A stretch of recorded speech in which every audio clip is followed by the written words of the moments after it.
आज मैं आपके साथ बगैर हैंड जूसर, बगैर इलेक्ट्रिक जूसर, बोतल के जरिए ढेरों माल्टों का जूस निकालने का अमेजिंग तरीका शेयर करूंगी जो आज से पहले आपके साथ किसी ने भी शेयर नहीं किया होगा। अब आपको माल्टा जूस निकालते वक्त ना तो मैनुअल जूसर मशीन की जरूरत पड़ेगी, ना ही इलेक्ट्रिक जूसर मशीन की जरूरत पड़ेगी। अब आप आसानी से घर पर ढेरों माल्टा जूस निकाल पाएंगे और जूस महफूज करने का एक ऐसा अमेजिंग तरीका बताऊंगी जिससे आपका जूस 6 महीने तक ना तो खराब होगा, ना ही इसका जायका कड़वा होगा और बगैर केमिकल के 6 महीने तक आप इसको आसानी से महफूज कर सकेंगे। और साथ कुछ ऐसी tips and tricks, kitchen hacks, life hacks share करूंगी जिनसे आपकी टाइम सेविंग होगी, मनी सेविंग होगी और बहुत से काम करने में आपको आसानी होगी। वीडियो इंतहाई इंटरेस्टिंग, अमेजिंग और यूजफुल है। अगर आप वीडियो को फुल वॉच करते हैं तो इसकी छोटी बड़ी टिप्स से आपको बहुत कुछ सीखने को मिलेगा। और अगर आपको मेरी टिप्स पसंद आती हैं तो वीडियो को लाइक, सब्सक्राइब और अपने प्यारों में जरूर शेयर कीजिएगा और कमेंट्स में इज़हार भी कीजिएगा। बढ़ते हैं वीडियो की तरफ। बिस्मिल्लाहिर्रहमानिर्रहीम, अस्सलाम वालेकुम, welcome back to my channel. मेरी आज की पहली टिप बहुत ही यूजफुल है जो कि इस तरह की आइस क्यूब ट्रे से रिलेटेड है। इस तरह की आइस क्यूब ट्रेज अक्सर हमारे घरों में होती हैं, लेकिन ये अक्सर फ्री नहीं होती और हमें आइस क्यूब्स की जरूरत होती है। इनमें हमने अक्सर अदरक लहसुन का पेस्ट डाला हुआ होता है और ये अक्सर फ्री नहीं होती और हमें आइस क्यूब्स की भी जरूरत होती है। तो उस टाइम आप क्या कर सकते हैं, तो आपने ये टिप ट्राई कर लेनी है। आपने इस तरह की एक ट्रेस ले लेनी है। ये अमूमन सभी के घरों में आती हैं और सब इसको इस्तेमाल करके फेंक देते हैं। आपने आज के बाद इनको नहीं फेंकना, आपने इनको इस तरह से यूज करना है। आपने एक ट्रेस को कट कर लेना है, अपनी जरूरत के मुताबिक इसको कट कर लीजिए। मैंने इसको इस तरह से कट कर लिया है। फिर आपने क्लिंग रैप ले लेना है और वो आपने एक ट्रेस के अंदर इस तरह से फिट कर देना है। इसके अंदर इस तरह से आपने लगा देना है। चाहे तो आप आम साफ सुथरा पॉलीथीन भी यूज कर सकते हैं। तो इस तरह से आपने क्लिंग रैप को लगा लेना है। ये शापर्स को इसके अंदर कट करके इस तरह से बिछा देना है इसके ऊपर। ये आपकी फ्री ऑफ कॉस्ट में आइस क्यूब ट्रे रेडी हो चुकी है। अब मैं आपको लाइव रिजल्ट भी दिखाऊंगी, इसमें आइस क्यूब्स जमा कर आपको दिखाऊंगी। इस टिप को आपने फुल वॉच करना है। इसके एंडिंग रिजल्ट देखकर आप हैरान रह जाएंगे। आपने इसमें पानी भर लेना है इस तरह से और फिर आपने इसको फ्रीजर में रख देना है, फ्रीजर की जालियों पर। चंद घंटों के बाद इसमें बर्फ बहुत अच्छी तरह से जम जाएगी, बिल्कुल ऐसे ही जमेगी जिस तरह से आइस क्यूब्स ट्रे में जमती है। ये ट्रे बिल्कुल भी खराब नहीं होगी, ना तो गीली होगी ना ही नरम पड़ेगी और एक ही बार निकालने पर तमाम आइस क्यूब्स क्लिंग रैप से आसानी से निकल आएंगे। अब आप जैसे ही क्लिंग रैप को पकड़ेंगे तो तमाम आइस क्यूब्स एक ही बार में निकल आएंगे। ये इतनी अच्छी तरह से आइस क्यूब्स बने हैं जिस तरह से आइस ट्रेज में बनते हैं। ये एक बिल्कुल free of cost useful tip है जो जरूरत पड़ने पर आपको बहुत काम आएगी। आप जरूरत पड़ने पर एक ट्रेस को आइस क्यूब ट्रे की तरह से यूज कर सकते हैं। ये बिल्कुल एक free of cost useful idea और टिप है, जरूर ट्राई कीजिएगा। उम्मीद करती हूँ ये टिप आपको पसंद आई होगी और अगर पसंद आई है तो वीडियो को लाइक जरूर कीजिएगा। चैनल पर न्यू है तो सब्सक्राइब भी कर लीजिएगा। मेरी नेक्स्ट टिप भी बहुत ही यूजफुल है। आपने अक्सर देखा होगा कि जब भी हम किचन टॉवल को किसी कील में या किसी हुक पर हैंग करते हैं तो वो अक्सर उसमें फंस जाता है और उसमें सुराख हो जाता है और न्यू टॉवल की लुक खराब हो जाती है और हाथ पहुंचने पर वो बार बार नीचे भी गिरता रहता है और अक्सर हमारा पूरे हाथ में ही आ जाता है और अक्सर बार बार गिरता रहता है जिससे हमें बहुत परेशानी का सामना करना पड़ता है। तो आज मैं आपको एक बहुत ही जबरदस्त टिप बताऊंगी। जब आप वो यूज करेंगे तो आपको उससे बहुत ज्यादा फायदा होगा। करना आपको क्या है कि आपने अपने घर में पड़ी हुई बेकार चूड़ियां ले लेनी है। इस तरह की चूड़ियां मेटल की ले लीजिए, ये बड़े काम की होती हैं, इनको वेस्ट मत किया करें। जब ये खराब हो जाती हैं तो आप इनको इस काम के लिए यूज कर सकते हैं। आपने टॉवल को इस तरह से फोल्ड कर लेना है, फिर आपने चूड़ी लेनी है और इस टॉवल में आपने इस तरह से लगा देनी है। इस तरह से चूड़ी के अंदर आपने टॉवल को रख देना है। इसके बाद आपने इस चूड़ी को उस हुक में हैंग कर देना है। अब जब भी आप हैंड वॉश करने के बाद तौलिया यूज करेंगे तो ये तौलिया नीचे नहीं गिरेगा और ना ही हुक में फंसेगा और इस तरह से आपका तौलिया भी खराब नहीं होगा और आपको इसको यूज करने में भी बहुत आसानी होगी। ये बहुत ही यूजफुल टिप है, जरूर ट्राई कीजिएगा, आपको बहुत पसंद आएगी। आज मैं आपको सर्दियों में दही जमाने का एक बहुत ही जबरदस्त और आसान तरीका बताऊंगी। आपका दही बिल्कुल परफेक्ट जमेगा। करना आपको क्या है कि आपने एक देगची लेनी है, उसको आपने गर्म कर लेना है और इतना गर्म करना है कि जिससे आपका हाथ बर्दाश्त कर सके। उसके बाद आपने उसमें एक गर्म ऊनी कपड़ा रख देना है। फिर आपने दूध को गर्म कर लेना है। यहाँ पर मैंने 1 kg दूध लिया है और इसको मैं इतना गर्म कर लूंगी कि जिसको मेरी उंगली बर्दाश्त कर सके। इसके बाद आपने दही की जाग 2 चम्मच के करीब लेनी है। सर्दियों में आपको थोड़ी सी दही की जाग ज्यादा लेनी होगी। हमारी जुबान में इसको दही की जाग बोलते हैं। आप इसको क्या कहते हैं कमेंट्स में जरूर बताइएगा, क्योंकि सर्दियां हैं तो हमने इसमें जाग को ज्यादा ऐड करना होगा। जब गर्मियां होंगी तो आपको थोड़ी सी जाग ऐड करना होगी, जस्ट 1 चम्मच। यहाँ पर मैंने 2 चम्मच जाग ले ली है और वो मैं इस दूध में शामिल करूंगी। इस तरीके से आपने इस तरीके को मुकम्मल वॉच करना है और इस तरीके को ही फॉलो करना है, तभी आपका परफेक्ट दही बन सकेगा। अगर आप इस तरीके को फॉलो नहीं करेंगे तो आप परफेक्ट दही नहीं बना सकेंगे। लेकिन शर्त यह है कि आपका दूध अच्छा और खालिस होना चाहिए। मैं यहाँ पर खुला दूध इस्तेमाल कर रही हूँ। तो दूध को आपने इस तरह से जाग में डाल के अच्छी तरह से मिक्स कर लेना है। फिर आपने इसको दूध में डाल देना है और इसको फिर अच्छी तरह से मिक्स करना है। जब तक आप अच्छी तरह से मिक्स नहीं करेंगे आपका दही परफेक्ट नहीं बनेगा। फिर पहले से गर्म की हुई देगची में आपने इस दूध को इस तरह से रख देना है। आपने देगची में गर्म ऊनी कपड़ा ही रखकर दही को ढांपना है इस तरह से। आप किसी बड़ी ऊनी चादर या रजाई में भी दही को रखकर इसी तरह से जमा सकते हैं अगर आप देगची में नहीं जमाना चाहते। यही काम आप ओवन में भी कर सकते हैं। इसके लिए आपको ओवन को प्री हीट कर लेना है 5 मिनट के लिए। जब वो गर्म हो जाए तो फिर आपने गर्म किए हुए दूध को उसमें दही जमाने के लिए रख देना है। जिनके पास ओवन है तो वो ओवन के जरिए भी दही को इस तरह से जमा सकते हैं। इस तरीके से जब आप दही को गर्म कपड़े में रख कर और देगची में गर्म करके जमाएंगे तो 5 घंटे में आपका दही बहुत अच्छी तरह से जम जाएगा। ये एक बेस्ट तरीका है। गर्मियों में ये दही 2 से 3 घंटों में जम जाता है, लेकिन सर्दियों में टाइम लगता है, तो इसलिए 5 घंटों में दही अच्छी तरह से परफेक्ट जमता है बगैर किसी मिलावट के। यानी कॉर्नफ्लोर आपने दूध में नहीं डालना, आपने नेचुरल दही ही बनाना है। अब आप देख सकते हैं कि 5 घंटे के बाद दही हमारा बहुत अच्छी तरह से जम चुका है। इस तरीके से दही जमाते वक्त आपके दूध का खालिस होना जरूरी है और दूध का नीम गर्म होना जरूरी है। गर्म दूध में आप दही नहीं बना सकते। अगर आपका दूध बहुत ज्यादा गर्म होगा तो दही अलग हो जाएगा और पानी अलग हो जाएगा और वो परफेक्ट तरीके से नहीं जमेगा।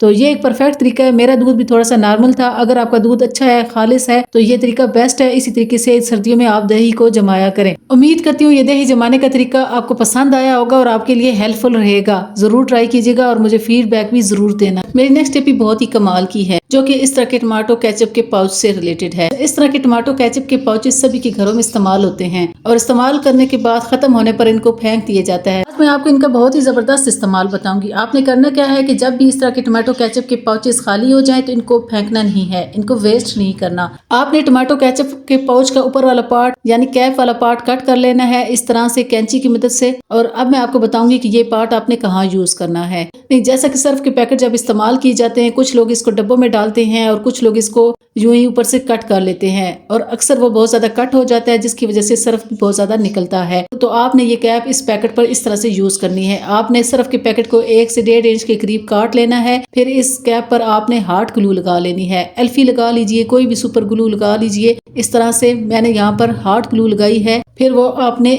इसके अंदर इस तरह से इंसर्ट कर देनी है, जिस तरह से आपने मुझे इंसर्ट करते हुए देखा है। इस तरीके से इंसर्ट करने के बाद आपने इसको अच्छी तरह से फिक्स कर लेना है। तो ये कैप इसके अंदर बहुत अच्छी तरह से फिक्स हो जाएगी। ये एक बहुत ही जबरदस्त एक खूबसूरत सा पाउच रेडी हो चुका है, जो देखने में भी खूबसूरत लग रहा है और इस्तेमाल करने में भी बहुत इजी है। इससे आपका सर्फ भी ज्यादा नहीं निकलेगा और आपका सर्फ वेस्ट भी नहीं होगा और अब आपको अलग से डब्बे में डालने की जरूरत भी नहीं पड़ेगी। अब मैं आपको इस्तेमाल भी करके दिखाती हूँ। ये देखिए कितनी आसानी के साथ सर्फ निकल रहा है, कितना फ्लुएंटली निकल रहा है। जितना हमें जरूरत है उतना ही निकला है, बिल्कुल भी एक्स्ट्रा नहीं निकलता और ना ही वेस्ट होता है।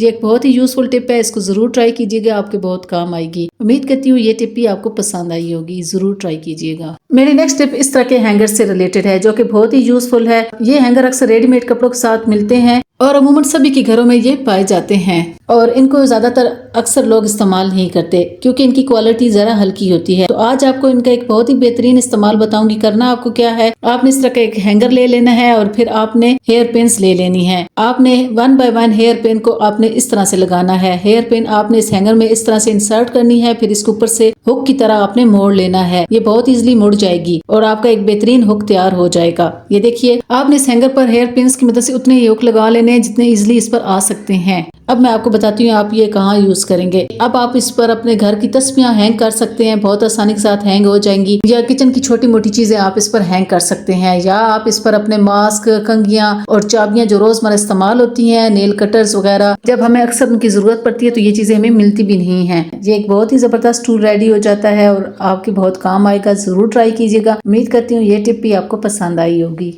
मैं आपको क्रिस्पी पकौड़ा बनाने की एक जबरदस्त टिप बताऊंगी, जो आज से पहले आपके साथ किसी ने भी शेयर नहीं की होगी। जब आप इस तरीके से पकौड़े बनाएंगे तो ये ऊपर से बहुत ज्यादा क्रिस्पी और अंदर से सॉफ्ट बनेंगे और इतने टेस्टी और लाजवाब बनेंगे कि खाने वालों के हाथ ही नहीं रुक पाएंगे। तो करना आपको क्या है कि जब भी आपने पकौड़ों को बैटर बनाना है, आपने इस तरीके से बनाना है। एक तो बेसन ज्यादा ऐड नहीं करना, वेजिटेबल ज्यादा ऐड करनी है जो भी आप यूज करते हैं। जब पकौड़ों को आप बैटर बना लिया करें तो उसको 10-15 मिनट के लिए छोड़ दिया करें और पकौड़ों के बैटर में आपने गर्म ऑयल लाजमी ऐड करना है, 1.5 से 2 चम्मच। आपने पकौड़ों को नरम करने के लिए इसमें बेकिंग सोडा ऐड नहीं करना, अक्सर लोगों का पेट इससे खराब हो जाता है। आपने ये टिप ट्राई करनी है। इस ऑयल को आपने बैटर में अच्छी तरह से मिक्स करना है और इसके बाद ही पकोड़े बनाने हैं। इस तरीके से आपके पकोड़े ऊपर से बहुत ज्यादा क्रिस्पी और अंदर से सॉफ्ट बनेंगे और बहुत ज्यादा टेस्टी बनेंगे और इतने टेस्टी बनेंगे कि खाने वालों के हाथ ही नहीं रुक पाएंगे। इस टिप को इस रमजान में जरूर ट्राई कीजिएगा, आपको बहुत पसंद आएगी। उम्मीद करती हूँ ये टिप आपके लिए हेल्पफुल रहेगी। मेरी नेक्स्ट टिप भी बहुत ही यूजफुल है, जिससे आपका एक बहुत बड़ा मसला हल हो जाएगा। करना आपको क्या है कि आपने इस तरह की एक बोतल ले लेनी है, उसको आपने इस तरह से कट कर लेना है। फिर चीजें फ्राई करते वक्त जो हम स्ट्रेनर यूज करते हैं उसकी बैक साइड की डंडी को आपने इस बोतल में से इस तरह से गुजार लेना है। स्ट्रेनर को इस बोतल में डालना क्यों जरूरी है? जैसा कि आप सब जानते हैं कि बच्चे जब भी कोई चीज फ्राई करती हैं तो उनके हाथों पर अक्सर चीजें फ्राई करते वक्त छींटे पड़ जाते हैं, जिससे उनके हाथ खराब हो जाते हैं और जख्मी हो जाते हैं। अगर वो चीजें फ्राई करते वक्त बोतल को स्ट्रेनर के साथ इस तरह से पकड़ेंगी तो इस तरह से उनके हाथ जलने से महफूज रहेंगे, उनके हाथों पर गर्म ऑयल के छींटे नहीं पड़ेंगे। ये बोतल आपके हाथों को जलने से प्रोटेक्ट करेगी और आप आसानी के साथ कोई भी चीज फ्राई कर सकेंगे। उम्मीद करती हूँ ये छोटी सी यूजफुल टिप भी आपको पसंद आई होगी, जरूर ट्राई कीजिएगा। मेरी नेक्स्ट टिप भी बहुत ही यूजफुल है, जो कि आटा से रिलेटेड है। आटा गूंथते वक्त अगर आप नमक के साथ एक और चीज शामिल कर देंगे तो इससे आपकी रोटी भी सॉफ्ट बनेगी, नरम और मुलायम बनेगी और आपका आटा भी बिल्कुल काला नहीं होगा, चाहे जितने भी दिन फ्रिज में पड़ा रहे। और रोटी खाने के बाद आपकी रोटी भी बहुत अच्छी तरह से हजम होगी, आपको किसी किस्म की बदहजमी नहीं होगी और ना ही आपको गैस्ट्रिक प्रॉब्लम होगी। करना आपको क्या है कि आपने जब भी आटा गूंदना है उसमें नमक डालना है अपने टेस्ट के अकॉर्डिंग, ज्यादा या कम। फिर 1 चम्मच के करीब आपने उसमें ऑयल डाल देना है और इसको मिक्स कर लेना है। फिर उसके बाद आपने उसमें ½ कप दूध डाल देना है। दूध डालने से रोटी नरम मुलायम और सॉफ्ट बनेगी और आटा भी काला नहीं होगा। और लास्ट में हम एक और चीज भी शामिल करेंगे जिसको आपने लाजमी देखना है, और वो चीज आपने लाजमी आटा गूंदते वक्त आटे में डालनी है। फिर आपने आटे को इकट्ठा करके थोड़ा सा गूंद के इसको रख देना है 10 मिनट के लिए। 10 या 15 मिनट आपने रेस्ट देना है। इससे आटा बहुत ज्यादा नरम मुलायम और सॉफ्ट हो जाता है और गूंदने में भी आसानी होती है। इस तरीके से आपकी टाइम सेविंग होती है। लास्ट में आपने इस पर अजवाइन थोड़ी सी डाल देनी है। अजवाइन डालने से खाना जल्दी हजम होता है, गैस्ट्रिक प्रॉब्लम नहीं होती, ना ही बदहजमी होती है। लास्ट में आपने आटा स्टील के बर्तन में रखना है और इसके ऊपर आपने घी या ऑयल की लेयर जरूर लगानी है। इस तरीके से भी आटा काफी दिनों तक खराब नहीं होता, ना ही काला होता है। सर्दियों में आपने आटे के लिए नॉर्मल पानी लेना है और गर्मियों में आपने आटे के लिए ठंडा पानी लेना है। इस तरीके से अगर आप आटा गूंदेंगे तो आपका आटा काला भी नहीं होगा और रोटी भी नरम मुलायम और सॉफ्ट बनेगी। उम्मीद करती हूँ आटा गूंदने से मुताल्लिक ये टिप्स आपको पसंद आई होंगी। अगर टिप्स पसंद आई हैं तो वीडियो को लाइक जरूर कीजिएगा। मेरी नेक्स्ट टिप टाइम सेविंग से रिलेटेड है, जो कि इस तरह के अचार के जार से रिलेटेड है। अचार में अगर ज्यादा ऑयल ना डाला जाए तो अचार खराब हो जाता है, इसलिए इसमें ज्यादा ऑयल डालना जरूरी होता है। लेकिन जब हम अचार निकालते हैं अचार के जार से तो काफी सारा ऑयल अचार के जार के साथ लग जाता है, जो आहिस्ता आहिस्ता सरफेस पर गिरना स्टार्ट हो जाता है और जिससे हमारा किचन का काउंटर टॉप काफी गंदा हो जाता है और ग्रीसी हो जाता है। फिर हमें इसको बार बार साफ करना पड़ता है। तो आप इस परेशानी से कैसे बच सकते हैं? आपने अपने घर में पड़ा हुआ बेकार टिफिन ले लेना है। आप या तो इस टिफिन के अंदर इस जार को रख लीजिए या इस टिफिन की कैप के ऊपर आप इस जार को रख लिया करें। इस तरीके से आपके किचन का काउंटर टॉप बार बार गंदा होने से महफूज रहेगा और आपको बार बार साफ नहीं करना पड़ेगा। तो ये एक बहुत ही यूजफुल टिप है, जरूर ट्राई कीजिए। मैं आपके साथ माल्टा जूस निकालने के नहायत अमेजिंग तरीके शेयर करूंगी, बगैर हैंड जूसर और बगैर इलेक्ट्रिक जूसर मशीन के।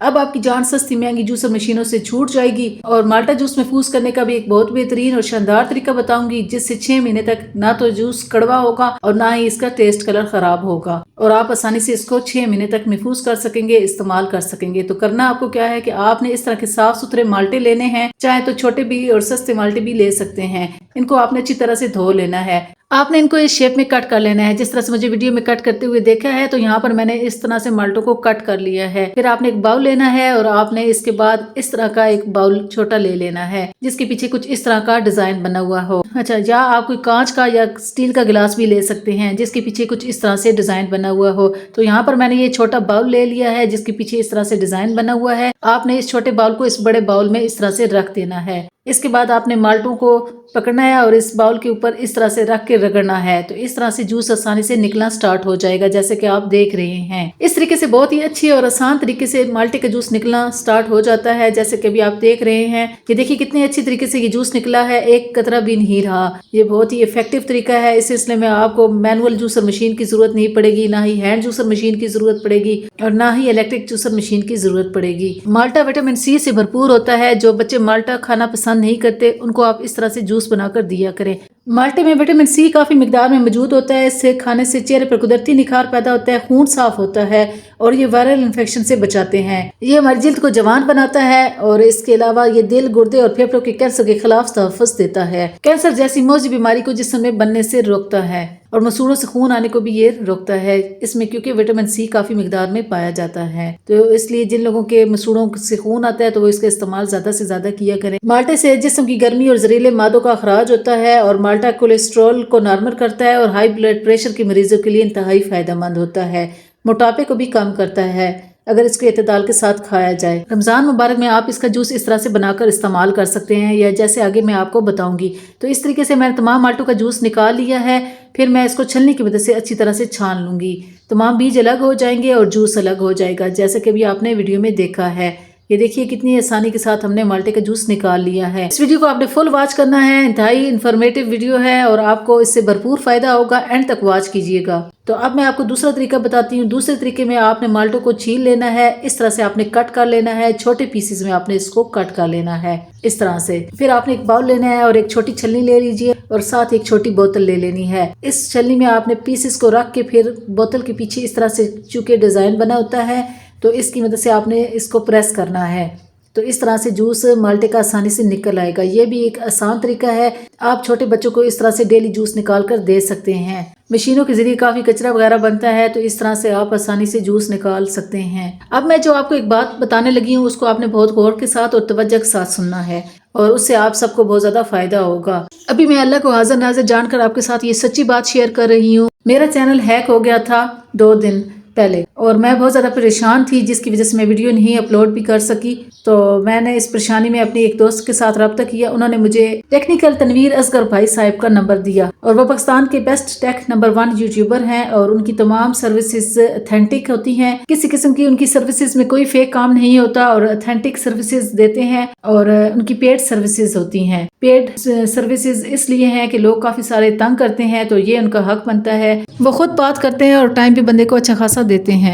मेरे पास मेरे चैनल की कोई एक्सेस ना रही। एक ही रात में उन्होंने मेरा चैनल रिकवर कर लिया। अगर वो रिकवर ना करके देते तो आज मैं इस चैनल पर वीडियो अपलोड ना कर सकती। अगर आपको चैनल से रिलेटेड कोई प्रॉब्लम है, चैनल एड्स एंड पिन या चैनल सेटिंग से, तो आप डायरेक्ट तनवीर भाई यानी टेक्निकल तनवीर असगर भाई साहब से रब्ता करें। उनका नंबर मैं डिस्क्रिप्शन में दे रही हूँ। किसी ने रब्ता करना हुआ तो वो डायरेक्ट इस नंबर से रब्ता करें। तीसरा तरीका भी बहुत ही कमाल का है जो कि बहुत ही इफेक्टिव है। इसमें आपने माल्टे ले लेने हैं, इस तरह से इनको फिर कट कर लेना है। माल्टों को आपने अच्छी तरह से धोना है, इन पर बहुत ज्यादा केमिकल्स लगे होते हैं। इसके बाद आपने बोतल का नीचे वाला हिस्सा ले लेना है जो अभी हमने आपको कट करके दिखाया है। बोतल के नीचे वाले इस हिस्से पर भी डिजाइन बना होता है जैसा कि भी आप देख रहे हैं। तो यहाँ पर अब आपने अपने कटे हुए माल्टों को रख के रगड़ना है, तो इस तरीके से जूस आसानी से निकलना स्टार्ट हो जाएगा जैसा कि अभी आप देख रहे हैं।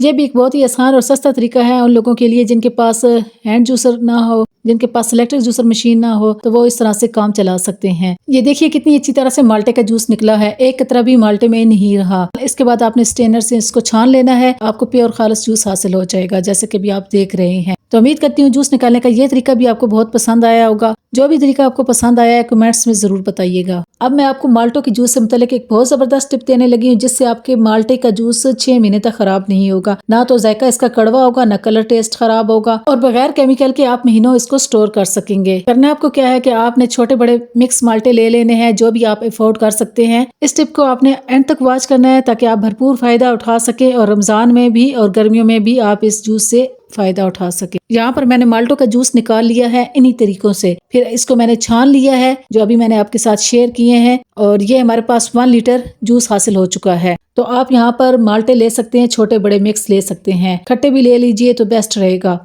कुछ लोग माल्टे के जूस में ये छिलका, इसका वाइट पार्ट उतार कर ग्राइंड करके शामिल करते हैं, लेकिन मैं इसमें शामिल नहीं करूंगी, इससे आपके जूस का टेस्ट कड़वा हो जाएगा।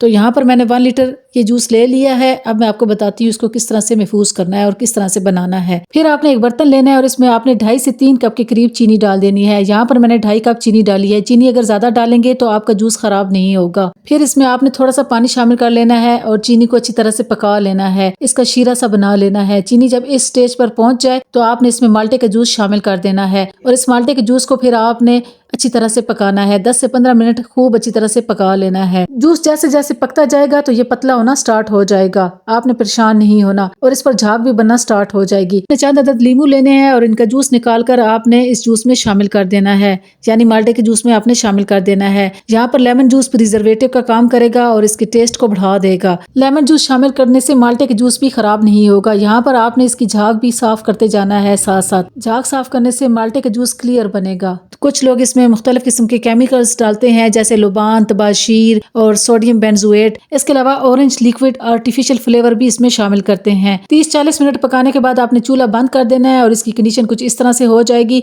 ठंडा होने पर ये गाढ़ा होना स्टार्ट हो जाएगा और इस तरह से आपका इतना गाढ़ा होना चाहिए ये जूस। इसके बाद इसको अच्छी तरह से ठंडा करना है और साफ बोतलों में इस जूस को आपने भर लेना है। कांच की ले लीजिए या प्लास्टिक की ले लीजिए, साफ सुथरी बोतलें। कीफ की मदद से इन बोतलों में इस जूस को आपने भर लेना है। फिर आपने इस जूस को फ्रिज में रख देना है। फ्रिज में रखने से ये जूस 6 महीने तक खराब नहीं होगा और जब भी आप यूज करेंगे बिल्कुल फ्रेश फील होगा। बस बोतलें आपकी साफ सुथरी होनी चाहिए। तो अभी से आप ये माल्टे के जूस बना के रख लीजिए। गर्मियों में आप इससे भरपूर फायदा उठा सकते हैं। रमजान शरीफ में भी आप फायदा उठा सकते हैं। आपको महंगे महंगे केमिकल से भरे हुए जूस नहीं पीना पड़ेंगे। ये एक बहुत ही हेल्दी जूस है। इसको जरूर बनाइएगा और ट्राई जरूर कीजिएगा। आपको ये बहुत ज्यादा पसंद आएगा। अब मैं आपको इसके बनाने का तरीका भी बता देती हूँ। आपने एक गिलास ले लेना है, उसमें आपने थोड़ा सा ये जूस डाल देना है, फिर उसमें थोड़ा सा पानी शामिल कर देना है और इसको अच्छी तरह से मिक्स कर लेना है। ये आपका जूस रेडी हो चुका है। चाहे तो आइस क्यूब्स भी डाल सकते हैं। अब आपको इसमें चीनी डालने की जरूरत नहीं है क्योंकि चीनी ऑलरेडी हम इसमें डाल चुके हैं। तो उम्मीद करती हूँ जूस निकालने और बनाने का ये तरीका आपको पसंद आया होगा और मेरी तमाम टिप्स एंड ट्रिक्स आपको पसंद आई होंगी। पसंद आई हैं तो वीडियो को लाइक, शेयर और सब्सक्राइब जरूर कीजिएगा। मिलती हूँ नेक्स्ट वीडियो में। अल्लाह हाफिज।